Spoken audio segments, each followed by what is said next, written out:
নমস্কার বন্ধুরা, কেমন আছেন আপনারা?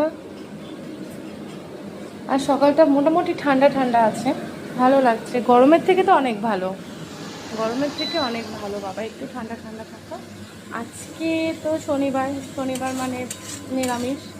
তো আজকে নিরামিষে আমি এখানে ভাত করেছি আর একটা ভাজা করেছিলাম এখানে, শুধু কালো জিরে ফোড়ন দিয়ে। এই যে একটা ভাজা করেছি, ভাজাটা কালো জিরে ফোড়ন দিয়ে পটল আলু দিয়ে করেছি।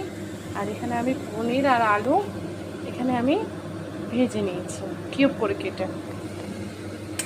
এবার এখানে আমার মশলা কষে গেছে, বেশ অনেকক্ষণ ধরে মশলাটা আমি কষিয়েছি। এবার আমি এখানে পনিরটা আবার বসিয়ে দেবো। আর পনিরটা 2 সপ্তাহ খাওয়া হয়নি আমার, 2 সপ্তাহ পনির আনা হয়নি, তো আমি অন্য কিছু নিরামিষ রান্না করেছিলাম। আর পনিরটা আমার ছেলে আর আমি দুজনেই খুব ভালোবাসি খেতে, কেন পনির হলে আমাদের খুবই পছন্দের জিনিস পনির। তো এখানে প্রায় রান্না হয়ে এসছে আমার। এবার আমি জল দিয়ে দিচ্ছি।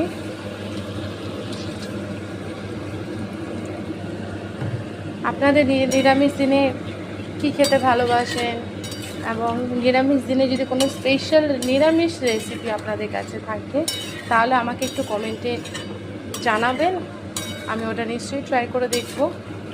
আর সুস্থ থাকবেন, ভালো থাকবেন আপনারা, আমার চ্যানেলটাকে একটু সাপোর্ট করবেন। ধন্যবাদ।